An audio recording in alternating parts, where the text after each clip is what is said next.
When my cousin Cody and I were in our early 20s, we went on a handful of camping trips around Colorado. This happened, I believe, when I was 22 and he was 23, and it happened in Arapahoe Forest. It was my first time camping there, not Cody's though. It was in the middle of the week. Our jobs allowed us to have off days in the middle of the week, and we'd often go on our campouts then to avoid traffic and crowds. I always let Cody take charge on these trips. He's the Eagle Scout, not me. We parked by a picnic area, and we set foot into the woods from there. After about 15 minutes of hiking deeper into the woods, we found a good spot to set up camp. A good spot meaning a big enough clearing to fit 2 tents, the portable stove, and a campfire. The first thing we did was unpack our stuff and set up our tents. Cody has always been a lot quicker than me in pitching a tent. He does it in only a few minutes. It always takes me over 20 minutes. Or rather, it always took me over 20 minutes, as I haven't been camping out in the wilderness since this.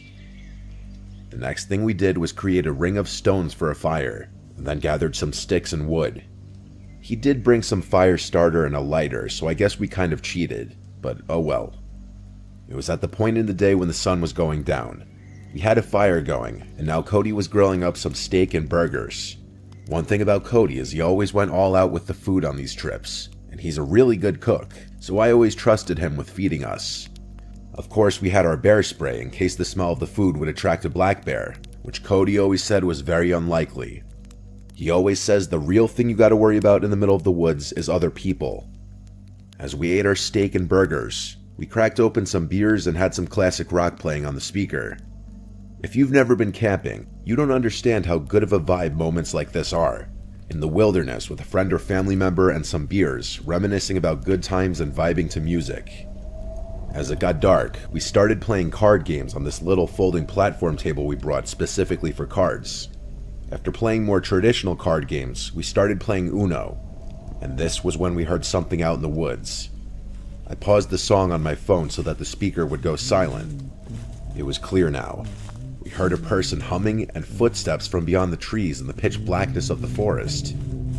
Cody urged me to find the flashlight. I tried, but by the time I found it, the sounds had faded away. I asked Cody if that was something to be concerned about, and he said it definitely was unusual for someone else to be this deep in the woods, let alone creepily walking by a campsite with an active campfire humming loudly. I was a bit shaken, and I saw Cody was too. We went back to playing cards with the music much lower now.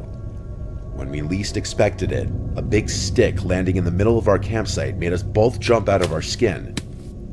It didn't fall from a tree. This thing was thrown at us by someone. Cody started yelling something along the lines of, "Whoever's out there messing with us, get a life and f*** off."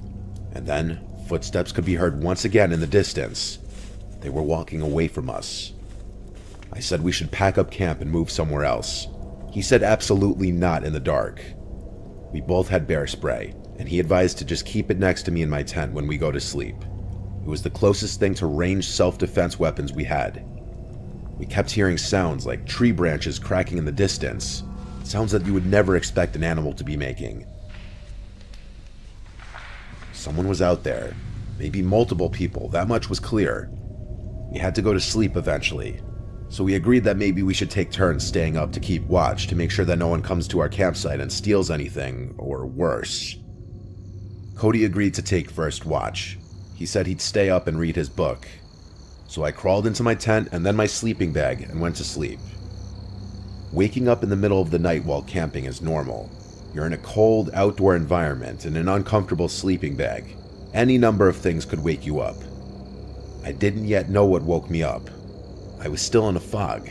My brain didn't feel fully woken up yet. I looked up and saw a head peering into my tent. It looked like Cody. I rubbed my eyes, but really it was the darkness that was preventing me from seeing anything of his face. I said, "Cody?" thinking he was waking me up to take my turn of keeping watch. I said groggily, "Is it my turn?" I stared at the head peering at me in my sleeping bag, slowly growing more awake every second. Then I heard the zipper to the tent quickly zip up, and his head disappeared. I laid back down in my sleeping bag, but only for a second. I suddenly had some weird moment of clarity where I shot to an upright position and listened as the footsteps walked away. "Cody," I said. He He didn't answer. I unzipped my tent to peek out to the campsite. The fire was dead. Cody wasn't out there. I went over to Cody's tent, which was zipped up. I unzipped it and looked inside to see Cody fast asleep in his sleeping bag.